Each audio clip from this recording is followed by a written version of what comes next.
मनोकामना न्यूजमध्ये आपले स्वागत आहे.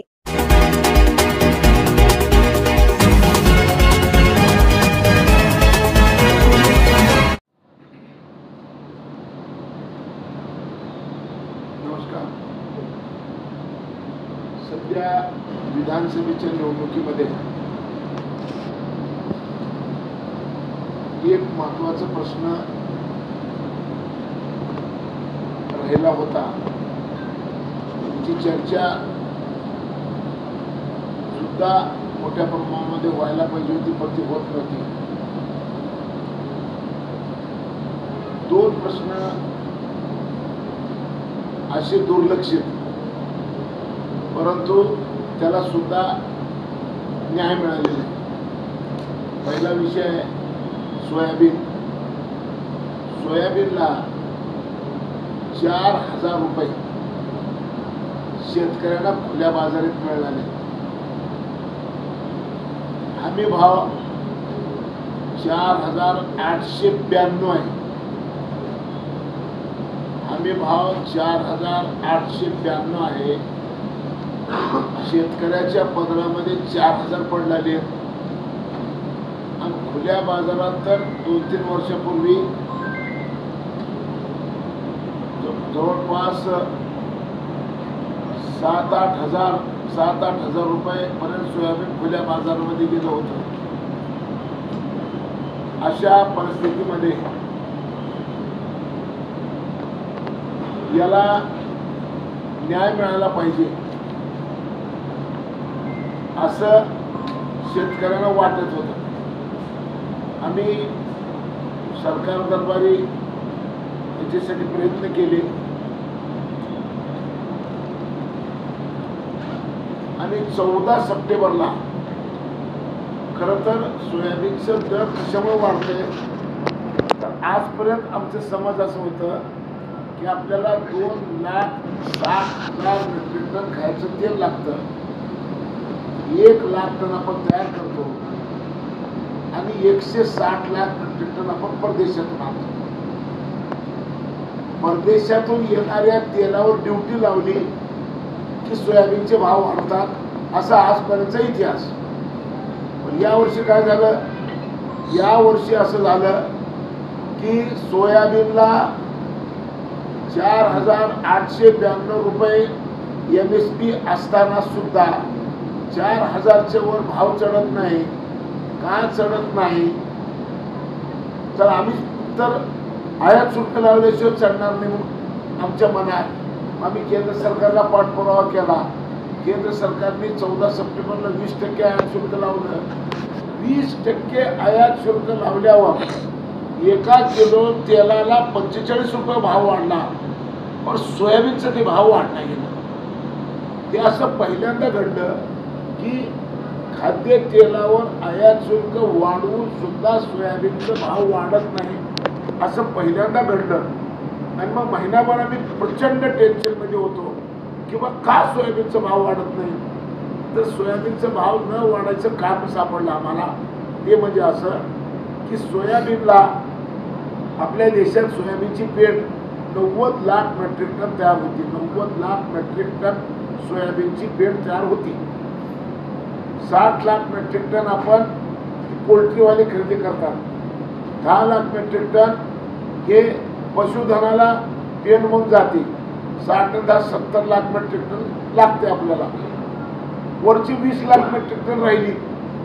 ज्या वर्षी ती पेंड परदेशात गेली तर सोयाबीनचे भाव वाढले. ज्या वर्षी पेंडीला गिऱ्हाईक मिळालं नाही त्या वर्षी सोयाबीनला भाव वाढले नाही. हे मोठा खेळ. या वर्षी आपण म्हणलं तेला लावलं, तेल वाढलं, सोयाबीन वाढलं नाही.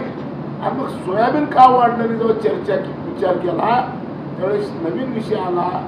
तो विषय म्हणजे यावर्षी भारत सरकारने मक्यापासून आणि तांदळापासून इथेनॉलला परवानगी दिलेली आहे.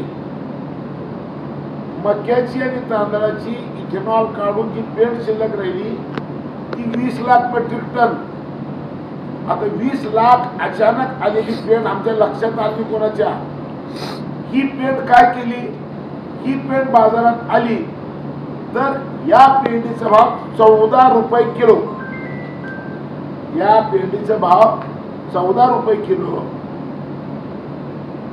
तांदळाच्या पेंडीचा भाव 22 रुपये किलो, सोयाबीनच्या पेंडीचा भाव 42 रुपये किलो. 14 रुपये मक्याची पेंड, 22 रुपये तांदळाची पेंड, 42 रुपये सोयाबीनची पेंड. आणि मग प्रोटीन, सोयाबीन मध्ये 46% प्रोटीन, मक्यामध्ये 51% प्रोटीन. आणि मग पोल्ट्रीवाले सोयाबीनची पेंड घ्यायची होती, मक्याची घ्यायला सुरुवात झाली. मक्याची पेंड खरेदी करायला व्यापारी आले नाहीत. आणि मग सगळे कारखानदाराचे गोडाऊन भरले, सोयाबीन बी घेतले आणि गोडाऊन बी भरले, खरेदी करायला कोण तयार नाही. मग आता सोयाबीनचे भाव वाढवायचे काय करावं लागेल. मग आमच्या लक्षात आलं की आता ही सोयाबीनची पेंड परदेशात पाठवावं लागणार आहे, त्याशिवाय देशातल्या सोयाबीनची पेंड भाव वाढणार नाही, सोयाबीनचे भाव वाढणार नाही. बाहेर जर बघितलं तर 32 रुपये किलो पेंड आहे, आमची 42 आहे. 32 रुपये का बरं आहे, तर तिथं एका हेक्टरमध्ये 36 क्विंटल सोयाबीन निघते, आमच्या इथं 9 क्विंटल निघते. मग 9 क्विंटल मिळून 36 क्विंटल अशी लढाई जगामध्ये. आणि मग आता 32 रुपये आणि 42 रुपये म्हणजे 1000 रुपयाचा फरक आहे. आणि मग 1000 रुपये दिल्यानंतर कोण घेईल का, हो घेणार. का घेणार, जगातली सगळी पेंड ही जेनेटिक मॉडिफाईड आहे, आमची पेंड नॉन जीएम आहे. नॉन जीएमच्या पेंडला जगात किंमत आहे, पण 1000 रुपयाचं फरक आहे. मग आता 1000 रुपये फरक जर वाढून मिळालं तर आपल्या सोयाबीनचा भाव भडाभड वाढू शकते. मग आता अडचण काय आली, पाठवायची. तिथे एक नवीनच खुंटी आली. ती खुंटी काय, the world trade organisation WTO म्हणते निर्यातीला अनुदान द्यायचं नाही. पुन्हा तिथे खेळाला. आणि मग आता ही बी खुंटी कशी उपटायची.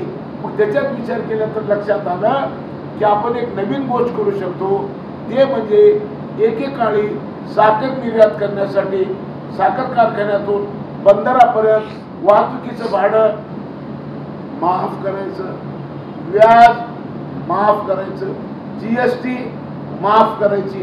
त्या 2-3 गोष्टी जर माफ केल्या तर शेतकऱ्याला 6000 रुपये भाव मिळू शकतात. आज महाराष्ट्राचे मुख्यमंत्री एकनाथ शिंदे साहेब यांनी पियुष गोयल साहेबाला बोलले. पियुष गोयल म्हणले मी काय परदेशात पाठवायला तयार आहे, पण फरक ते म्हणजे मी देतो. मुख्यमंत्री फरक द्यायला तयार आहे, पियुष गोयल पाठवायला तयार आहे. म्हणजे आता सोयाबीनचा प्रश्न एक मिटला. दुसरा प्रश्न, सोयाबीन 4000 न विकत होतं, पण सोयाबीनचा हमी भाव किती होता, सोयाबीनचा हमी भाव होता 4892 रुपये. 4892 रुपये खरेदी होत होती का, नाही. का खरेदी नाही, यावर्षी काढायचे वेळेला पाऊस नाही पडले. सोयाबीनचा ओलाव्याचं प्रमाण 12% असलं तर केंद्र सरकार घेते. आता ओलाव्याचं प्रमाण 15%. मग 12%चं आलं तर केंद्र सरकार खरेदी करणार, नाही तर बाहेर काढून टाकणार, त्याचा नियम आहे. मग हे नाही म्हणलं की व्यापारी 4 ने घ्यायचे. आणि मग ही गोष्ट शिवराज सिंग चौहानच्या कानावर गेल्यानंतर आमची मागणी जुनी होती. शिवराज सिंगच्या उशिरा लक्षात आलं. त्यांनी 2 दिवसापूर्वी सांगितलं की आता भारत सरकार नाफेडच्या माध्यमातून सोयाबीन खरेदी करत 12 ओलावाने 15 असेपर्यंत 15 ओलाव्याचं सोयाबीन खरेदी करायचा निर्णय नाफेडने जाहीर केलं. आता 12च्या ऐवजी 15 ओलावा नाफेड खरेदी करणार. मग त्या 12चं 15 करायला 3% कोण देणार, राज्य सरकार म्हणलं आम्ही देणार. मग आता राज्य सरकारने 3% ओलाव्याचे पैसे नाफेडला द्यायचं कबूल केलं. आता शेतकऱ्याला 4,892 रुपये मिळणार। आता खुल्या बाजारामध्ये सुद्धा हे पैसे मिळायचे तर काय केलं पाहिजे? आणि पियुष गोयल म्हणले भारतातली पेंड आम्ही आता परदेशात पाठवायला तयार आहे। डिफरन्स मुख्यमंत्री द्यायला तयार आहेत, राज्य सरकार डिफरन्स द्यायला तयार आहे। नंबर 1। नंबर 2, वाहतूक सबसिडी सुद्धा आम्ही द्यायला तयार आहे। आणि मग नरेंद्र मोदी साहेबांनी 6,000 रुपये सोयाबीनला देतो ही जी घोषणा केली ती कसे देतील अशी जी चर्चा होती त्याला आता मार्ग निघालेला आहे। आणि म्हणून सोयाबीनवाल्याचा प्रश्न लवकरात लवकर एक तर सुटला, 12चं 15 आता हमीभाव मिळायला सुरुवात झाली। शेतकऱ्यांनी आता बाजारात जायच्या ऐवजी खरेदी केंद्रावरच टाकलं पाहिजे। जिथं जिथं खरेदी केंद्राची गरज आहे असं शेतकऱ्यांना वाटत त्यांनी फक्त आम्हाला फोन करून सांगा, आम्ही खरेदी केंद्र द्यायला तयार।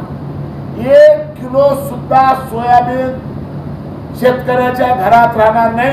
सगळ्याच्या सगळं सोयाबीन खरेदी करायची जबाबदारी आज माननीय मुख्यमंत्र्यांनी मला आदेशित केलं। तुम्ही जावा, तुम्ही म्हणजे कृषी मंडळाचे अध्यक्ष आहे, तुम्ही माझं नाव घेऊन जाहीर करा अशा पद्धतीचं त्यांनी मला सांगितलं। म्हणून तुम्हाला सगळ्यांना आम्ही बोलून त्रास दिला। तर आता 2 गोष्टी मोठ्या, एक हमी भाव शेतकऱ्याला मिळणार, खरेदी केंद्रावर शेतकऱ्यांनी खरेदी केंद्रावर जावं, संख्या अपुरी असेल आम्हाला कळवा, आम्ही संख्या खरेदी केंद्राची वाढवून तुम्हाला हमी भाव मिळेल। तुम्हाला 15 बोलावं असलं तरी तुम्हाला हमी भाव मिळेल। बोलाव्याची रक्कम राज्य सरकार देईल। खुल्या बाजारामध्ये मोदी साहेबांनी 6,000ची जी अपेक्षा व्यक्त केली ते जर मिळायचं असेल तर आम्ही वाहतूक सबसिडी द्यायला तयार आहे, आम्ही डिफरन्स द्यायला तयार आहे। का तर आता आमच्याकडं 20% आयात शुल्क वाढवल्यामुळं 30,000 कोटी रुपये आमच्याकडे आयात शुल्क जमा झालेलं आहे। आणि मग हे 4-5 हजार कोटी जरी आम्ही खर्च केलो तरी सुद्धा शेतकऱ्याला 6,000 रुपये मिळू शकते। हे सगळे मार्ग आहेत। फक्त आचारसंहितेचं थोडं बहुत त्रास होऊ शकतो, तरी 2-3 दिवस जर गेले तरी सगळे प्रश्न मिटल्याशिवाय राहणार नाहीत। ही